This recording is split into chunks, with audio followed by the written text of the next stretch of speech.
There we go. Good morning, good afternoon, everyone. I hope you are having a great Monday, because it's Monday today. And it's so good to start to your week. And just to get us started, we are going through all of our KBase educators resources. Our agenda today, which is in the shared Q&A doc, is really to go through an introduction to the KBase narrative. So we'll go through the platform. We will also go through accessing and really customizing and using the educator narratives or our teaching narratives. And then we can also dive into a little bit more on course data publications and a little demo with the Microbiology Resource Announcements template. So this is a good place. You can add your questions and have them answered. My colleague Zach is on the line, so he'll be able to put those in immediately. And at the bottom of this document, we also have a bunch of resource lists. So getting into like MRA templates and everything. So that is the setup for today. And we'll get started. So if you want to follow along, you can sign into your KBase account. I'm going to kbase.us, logging in. I think everyone should have a KBase account. And what I'll have you do first is go to the KBase Educators org. So when you sign in, head over to orgs, and everyone should belong to it. But in case you don't belong to the KBase Educators org, you'll want to click the All Organization button, and then you can search educators. Make sure the spelling's right. And then the KBase Educators org will show up. And remember, so if you aren't already part of the organization, click All Orgs, and then you can request to join.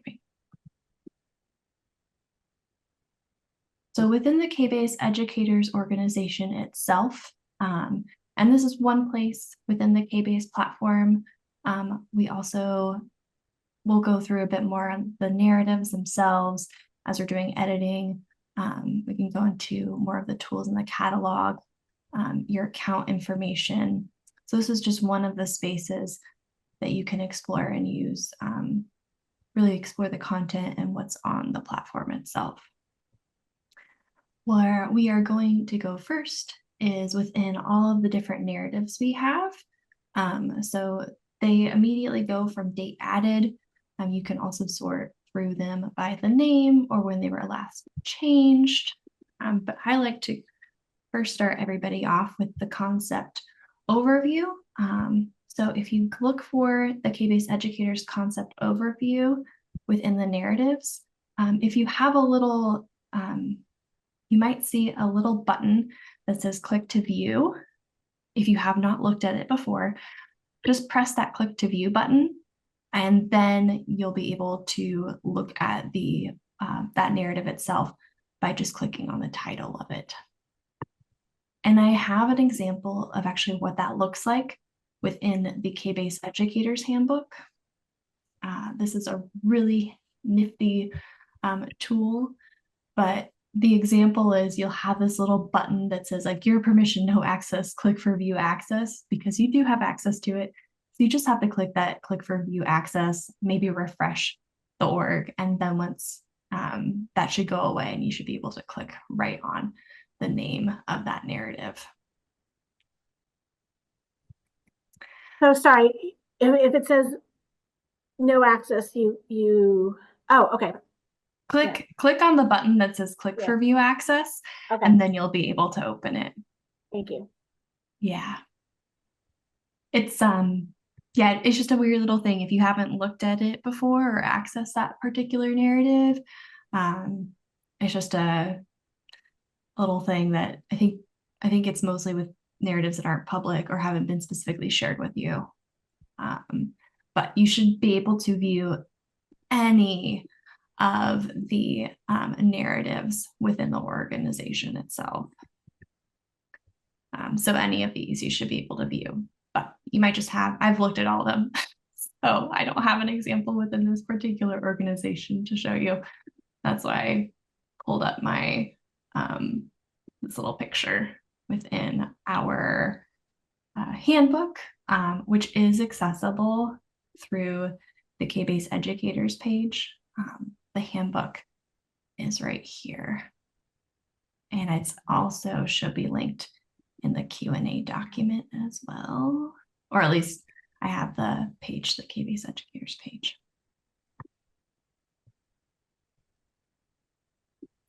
Okay, so this is one view of the concept overview. This is a static version. If you are in the narrative, it will look like this, this view only mode.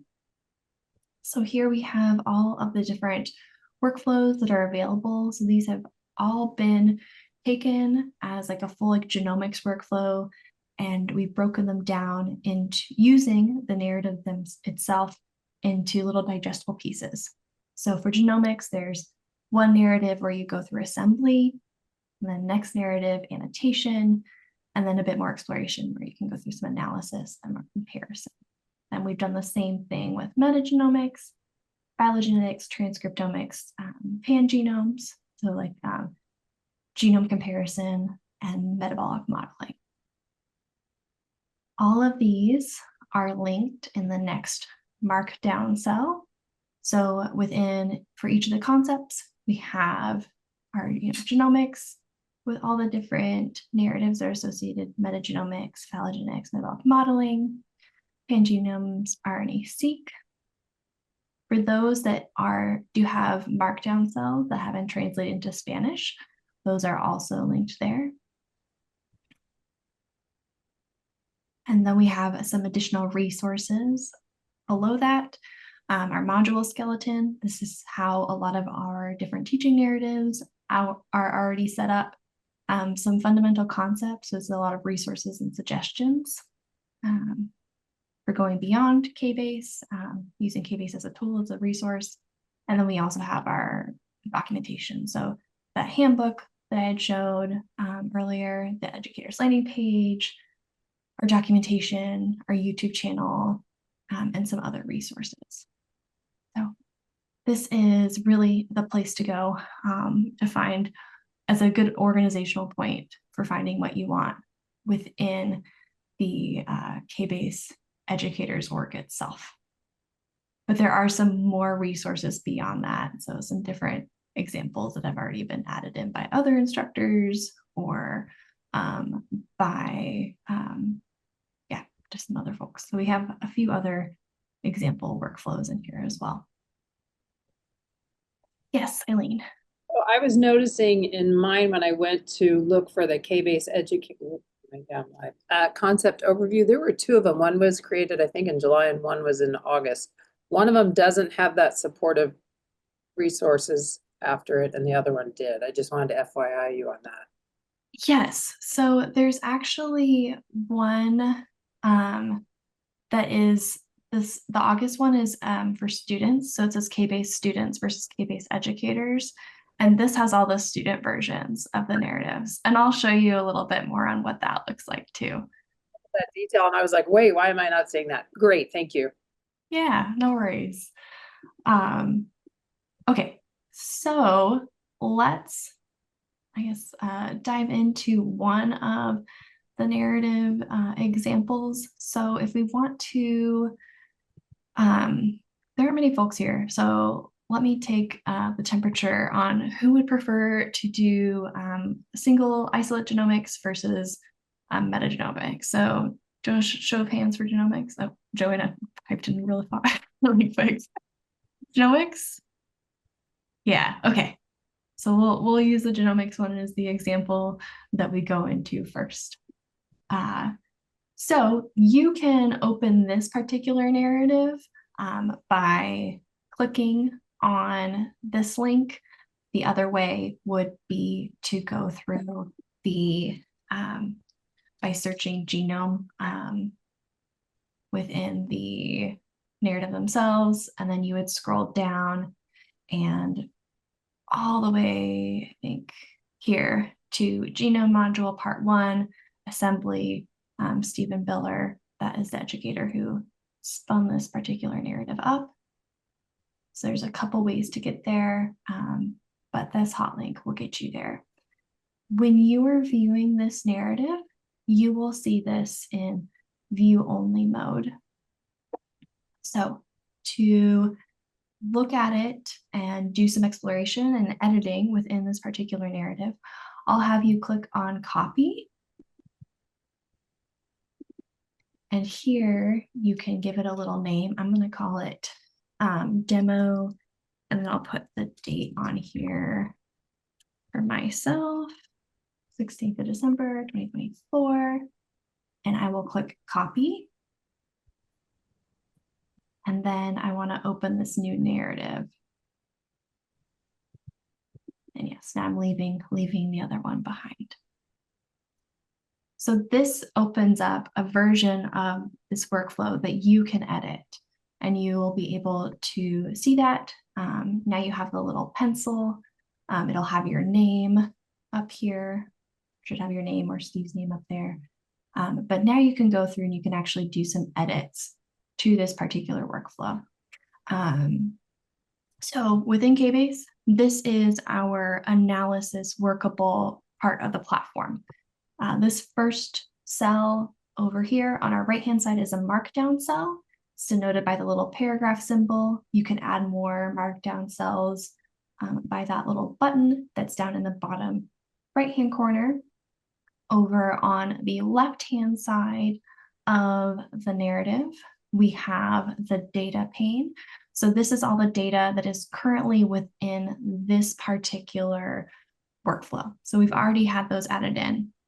Right below the data, we also have all the different applications and the different tools. This particular narrative goes through genome exploration. So as I scroll down, the genome that's loaded in here is Staphylococcus aureus. We have some nice background information, even a picture of the staff in here. And then right below that is an overview of shotgun sequencing. So this is explaining the sequencing technology that was used for this data set. So here we have Illumina or short read sequencing.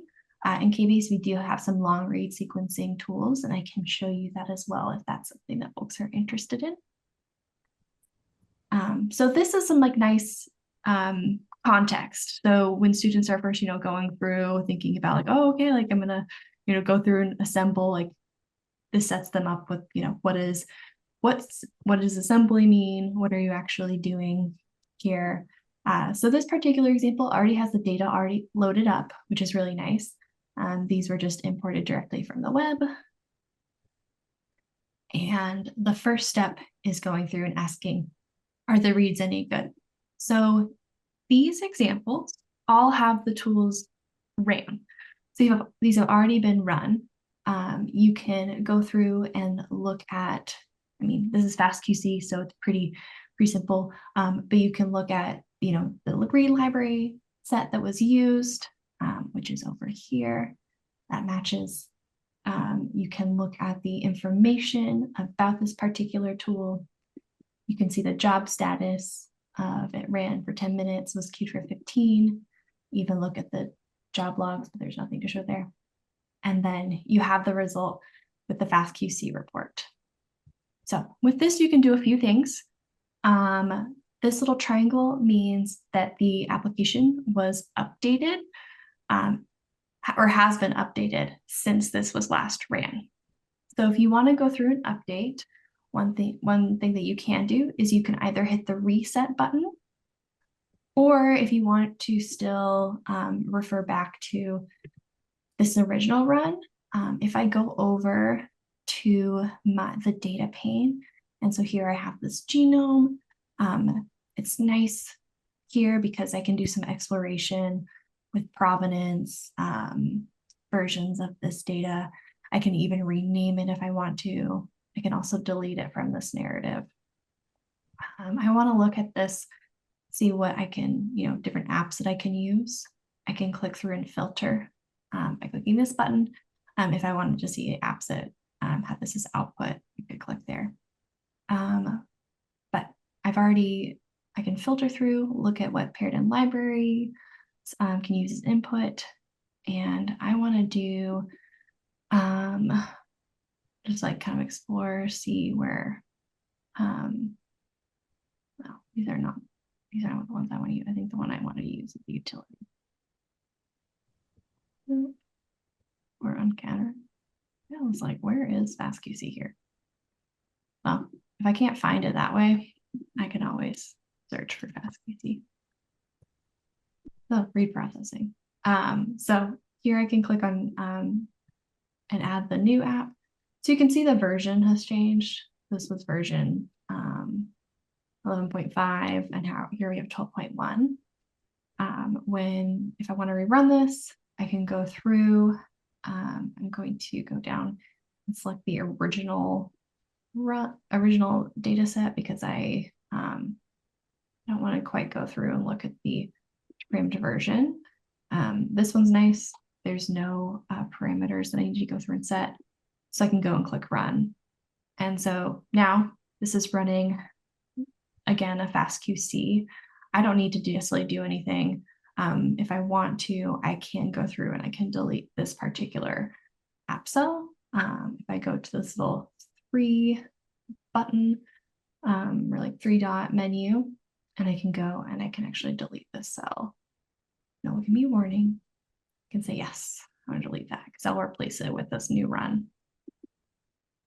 And you can go through and you can do that across the different tools.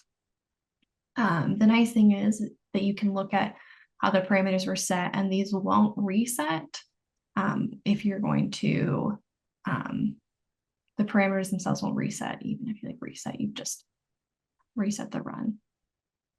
So that's nice. And this is, just showing that you can go through and edit and change these particular workflows. We do have the student versions. So I'm just toggling over to the student version. And here within this particular example, you can see that there's only one set of data in here. In the educator version, there's a lot because all the tools have already been ran. If we look at the outline, we can see in this particular workflow that we have, the import, FastQC.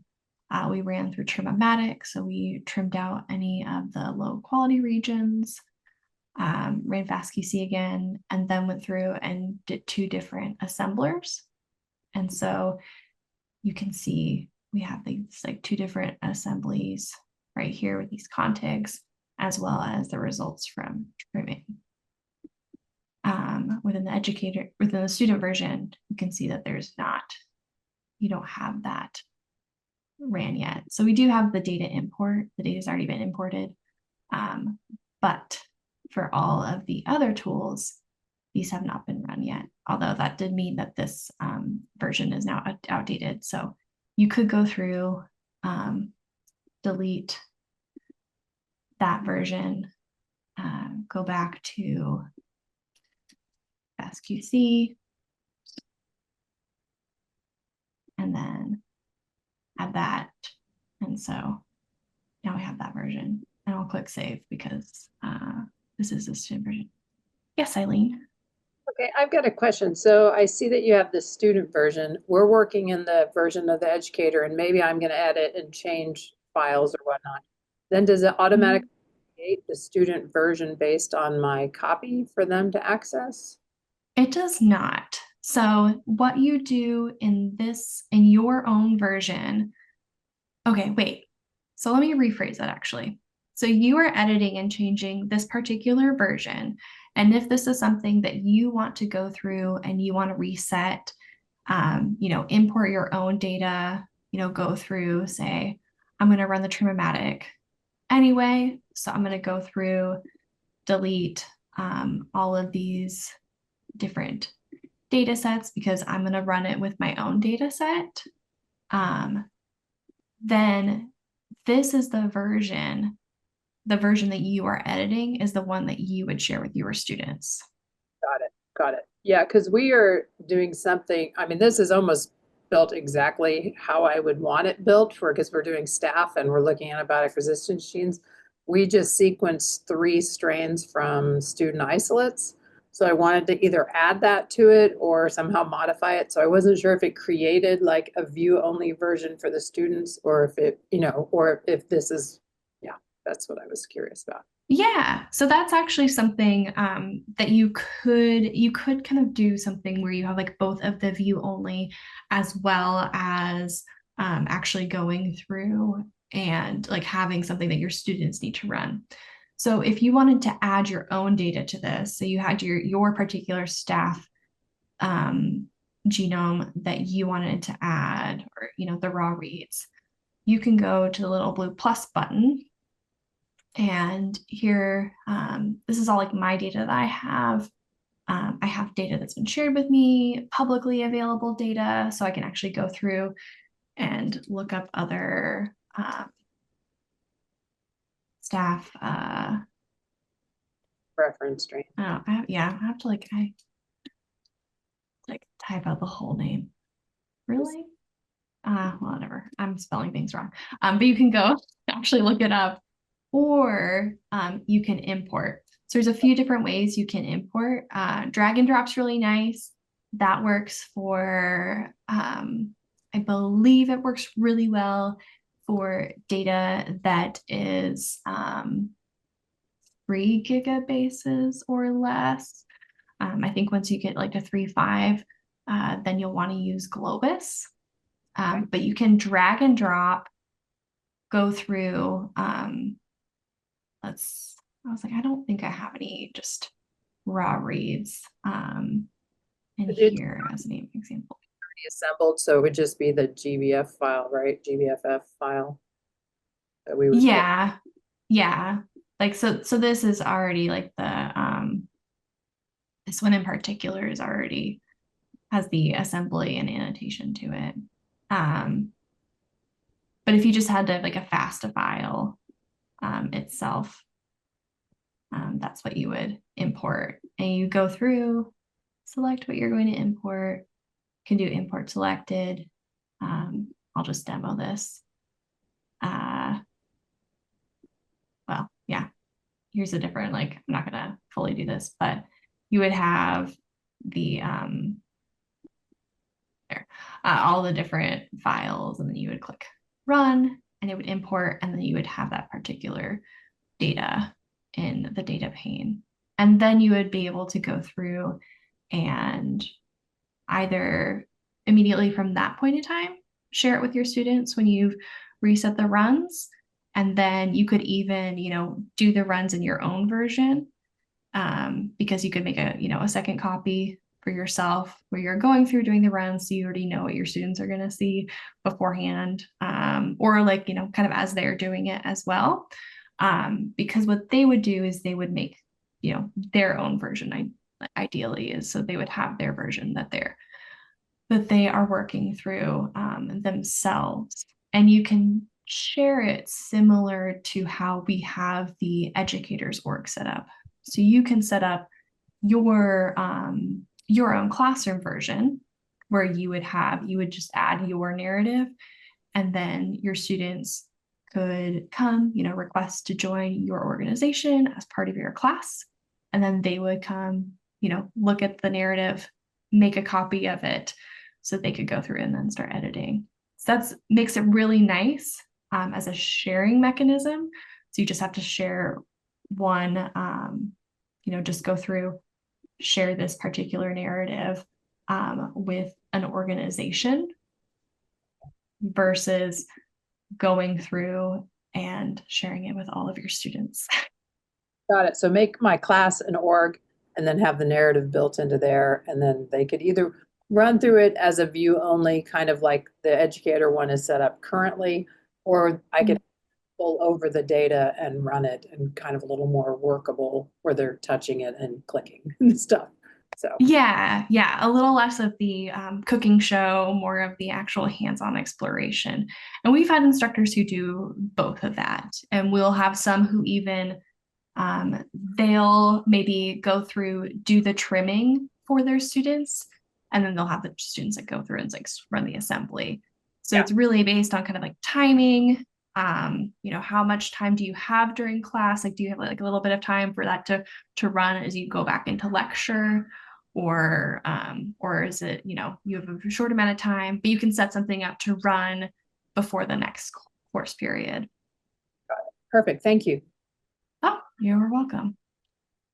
There's like so many little like pieces and pathways to this. And so I appreciate the questions because there's so many ways I could explain how to do this. But I like kind of like doing the walkthrough and showing the functionality and then talking about the application behind it. It's a good way. I promise. Thank you.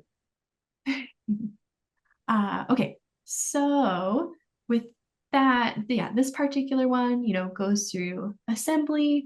You could also look at a few different, tools that you wanted to run. I like how Steve set this up to compare two different assembly tools. There's the option to, change out the tools that you would prefer to use some different ones. Also, one idea is to use the same tool, but change parameters.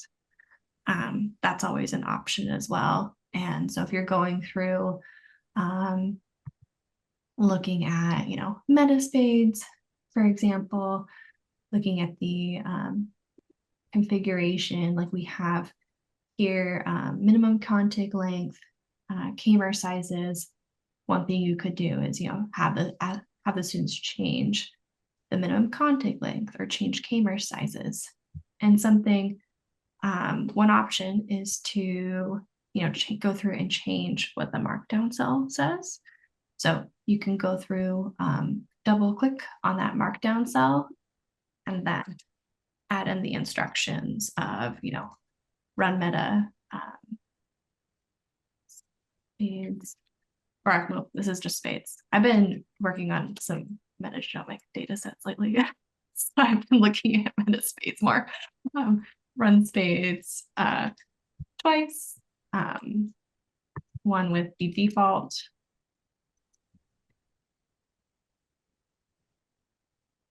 And for the second run, choose a different contig length. So once you've done that, it updates here. While runs themselves, like if you hit reset and run within an app, those will automatically save. Make sure once you've done any edits to a markdown cell, click save, because otherwise it will not save. And if you've written a lot, like a whole paragraph, it goes away. It's not, it can be a little disheartening. So remember, if you've done any edits there, to do that. So when your students are going through one of these particular teaching examples, we have these questions that are embedded in here. So they, as they're running through their own version that they've made a copy of, and they're now editing and going through and running these tools, they can also go through and start to, write, a student answer so that they can have their answers are already embedded. So they can go and they can share it, go into sharing, minute sharing, and they can actually go and share it with you as the instructor. So you can view it that way.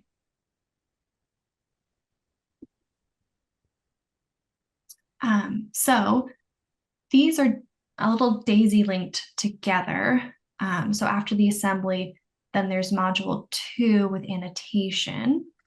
When I click to open this link up, and it'll spin up this annotation version, it's already going to be loaded with the assembly that the first narrative had finished. Granted, that might, if you're using your own data set, you would just need to go through, remove that particular assembly. And you can actually provide the students with the instruction that they'll need to go and import their own assembly. How they would do that, or how you would do that if you do want to preload that data into a narrative from another one, is you go over to the plus. Within your data, you can actually look for the particular narrative that you want to import from. I have so many narratives, so it's a little hard for me to find, but I can go to genome assembly. You can tell I've made a lot of copies of this. But I can like go to, I was like, none of those versions. Oh, here, my genome assembly. This would be from today. And then I would say add, or I guess I haven't like ran the assembly. But I would, yes, I'm fine doing that. But I can actually add over the assembly and any of the genomes that I want to from that particular narrative. So that makes it a little easier to navigate and to exchange data between the different workflows. Within this particular one, this narrative just goes through annotation using RAST. We do have PROCA as another annotator for genomes. I do recommend to use RAST because if you're interested in doing some more exploration with metabolic modeling, this uses the same, our metabolic modeling tools use the ontology that RAST has versus PROCA. But that is a good example to do a comparison between two tools for annotating genomes and doing some comparison between the two.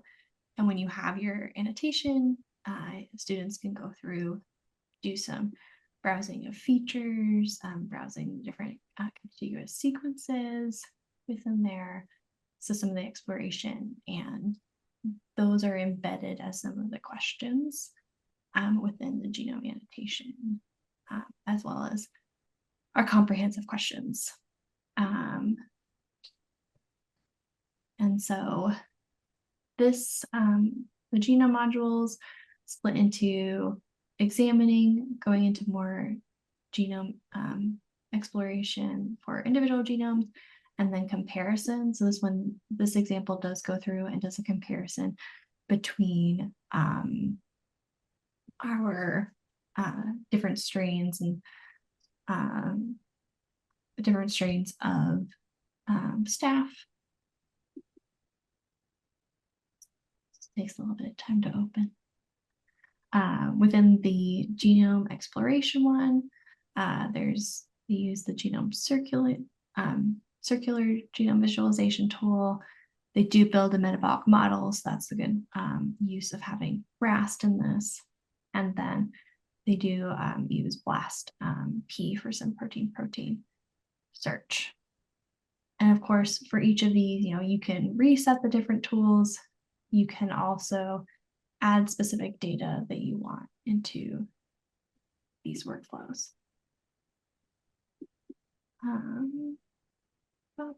And then with part 4, this one goes through comparing two different genomes.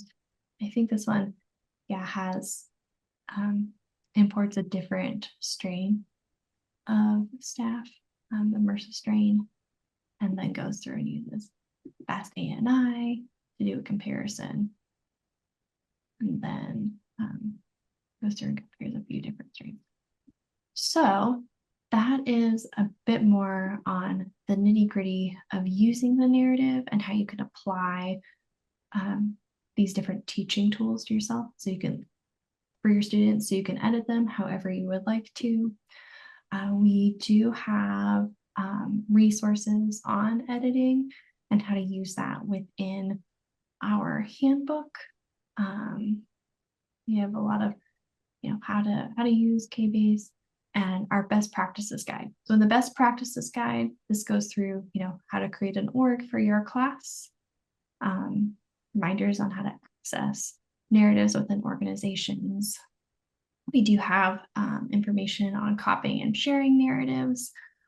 If you are using your own data that you're uploading to share with your students, you will want to make sure that that original narrative is made public versus private, because we have this weird copy of a copy error that will spin up. And if your students were to make a copy, or you share the narrative with the org, and your students make a copy, you'll get this error that they can't access the data if you haven't made that original narrative where the data was shared as public. We also have some of the more setting up narratives. So we've called them like minimal engagement, so more of the cooking show, moderate engagement, and full engagement for resetting applications, removing data. And then we also have some other best practices guides. So this is really there for you all to peruse if you would like to. And then one other example, I think I showed at least one of these before, but we do have both our module skeleton example.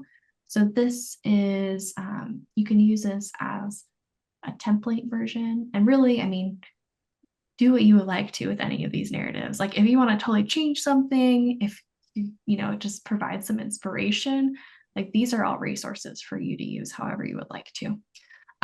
So here, this module skeleton is really just an example, kind of using more of the backwards learning of like, what are the learning goals, what kind of concepts and topics are you going to include, and a little description on the activity itself. This narrative itself also has a markdown guide. So here you can see there's like setting up a table, setting up color, and when you have it in the edit version, you can actually go through, see what it looks like to set up color within, if you want to add any highlight or whatnot. My favorite thing to do is just copy, paste for all the markdown language or HTML, and then use that as a template where I'll just, put in my text in. When I'm working on that, we also have some examples on what does it look like to set up a table of contents. So here we have the markdown language on how to put a hyperlink into a narrative. So you can see we have like the different brackets, and then I can actually click on the next steps and it immediately takes us to the bottom of the narrative. So these are all tools that should help make it easier to navigate. Think about using some of the work. Oh, this, you can tell this is a little old and outdated because our add data button is red here. I haven't updated that one in a while. But most everything hasn't changed greatly. Okay, so we have walked through kind of, the narrative itself, how those are set up. We've kind of gone through a bit more on like the adding data, customizing different markdown cells, how to reset, run different applications, or our tools, our analysis tools. Now I'm just going to show you a little bit of our microbiology resource announcements, and then we'll have plenty of time to go through some more Q&A, and I'll turn off the recording and we'll do some exploration. So, okay, so we have a whole collection of microbiology resource announcements for student authors. So these are all courses, or some of them are also mentored students who are authors on microbiology resource announcements with their educators.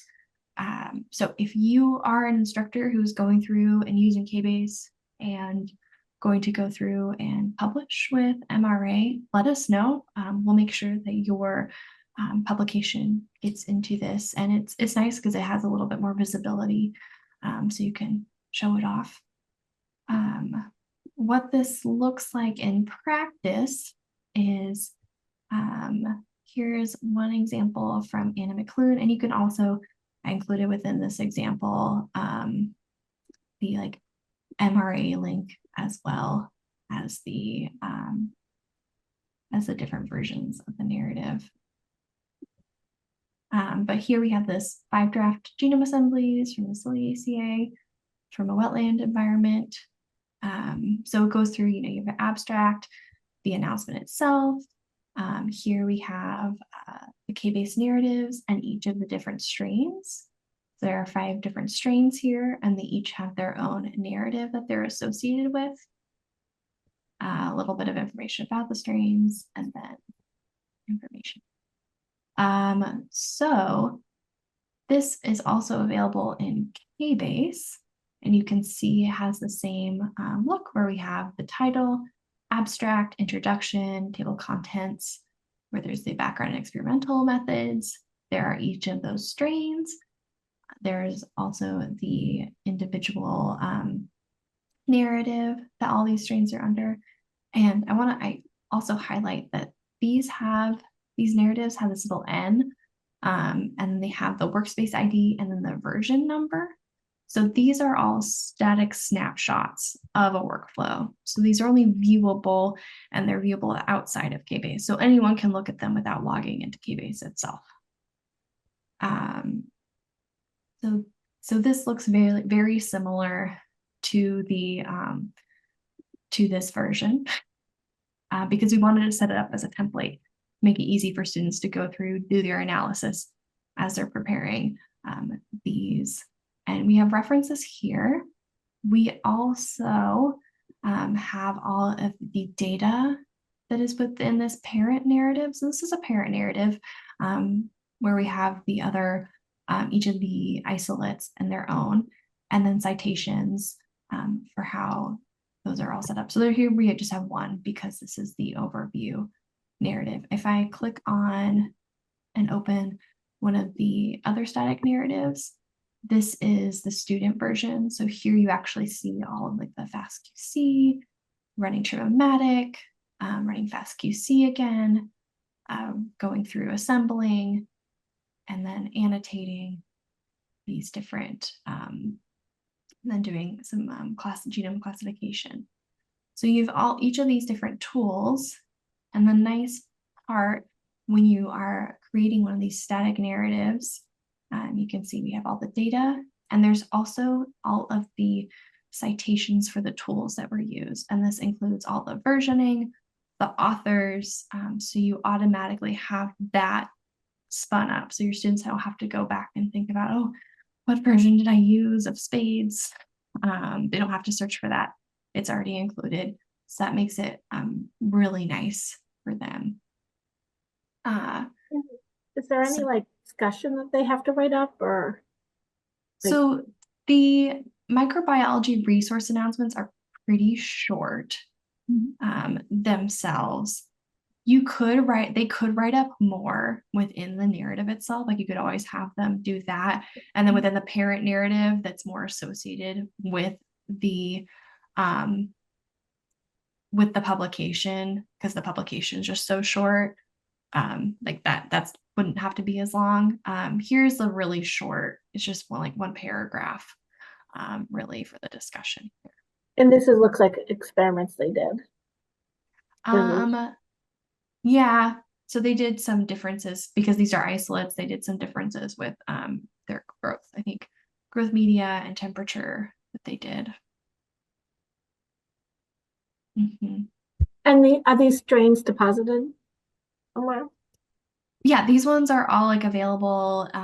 They uploaded them to SRA, GenBanks. They have all those accession numbers as well. And then they are accessible within KBase itself. Yeah, we have I think like if you were to go to the individual narrative and the data, you could actually click on the data and then use that down the line. So here's, Oh, I guess I meant the actual bacteria itself, but you could, that's, oh, yeah, the isolate. yeah. I don't know. I mean, I know Anna, so you could always ask her. But I don't know if she you know, has any of her isolates like that are like in -80 on like, you know, with like Right. glucose and whatnot. Sure. Or glycerin, like a glycerin stock. That's real soft, yeah. Mm-hmm. Haven't done that in a long time. Mhm. It's been a while since I've been in the lab. Okay, so I just wanted to show the template version within KBase, which just sets you up for going through each of the different steps. So this version is just markdown cells, where it goes through introduction to using a template narrative, tips and resources, you know, setting up the title, background, experimental methods, importing your data, quality control, assembly annotation, taxonomic identification, the optional metabolic modeling and flux balance analysis, and the external references. So here in these examples, Zach has actually set it up where, you know, if you're going down to QC, he's actually put in, you know, a few of like the apps, recommended apps to use, you know, annotation being used with PROC or RAST, how, you know, RAST annotation perform better with the KBase modeling tools, if that's what you're using. So there's examples and recommendations on the different tools to use. We don't provide them within the narratives themselves because this is going to be something that's really personal to any of the researchers that are actually going through performing these analyses. That's how the templates are set up, and we have both for isolates, and if you are working more with communities where you've done the full genome sequencing for metagenomes, so you're going through and then wanted to do a metagenome assembled genome, we also have templates for that. And then just to wrap up with all of the resources we have, so I've put in this document, which you'll have access to after the webinar. We also have our documentation pages, especially around using Markdown, common workflows, the app catalog for exploring different tools that are available within KBase, our YouTube channel. So we have a lot of recordings like this one we'll put up there. And then specifically for KBase educators, we have the educator landing page. We also have more of our micronet, which is more of our microbiome focused training that goes beyond KBase. Tools and resources are there. And then our educators org. And then I also included all the links for MRA.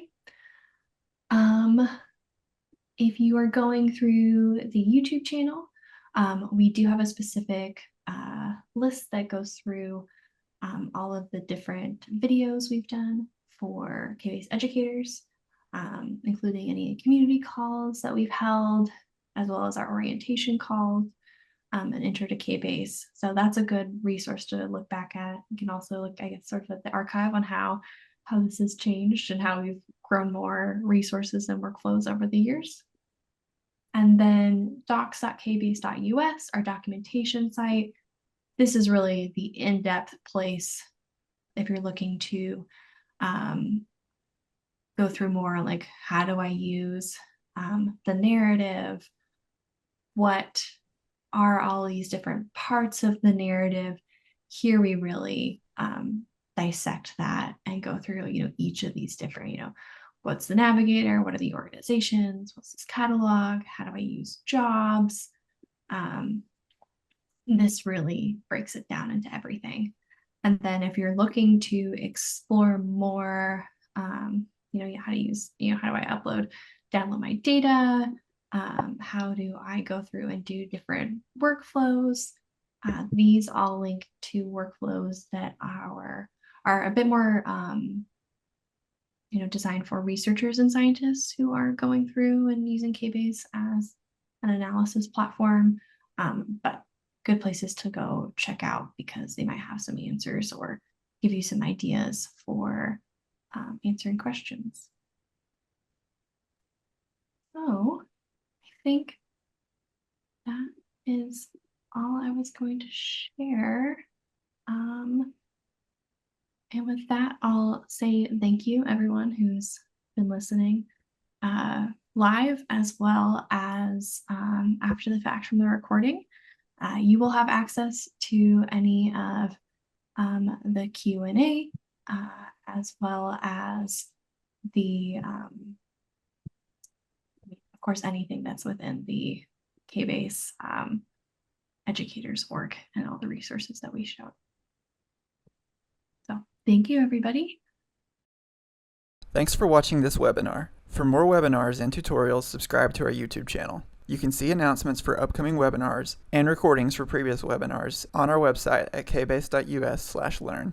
Let us know in the comments what content you'd like to see in future webinars. Be sure to follow us on Twitter at DOE-KBase. And if you have questions or encounter an error when using KBase, please contact the help desk.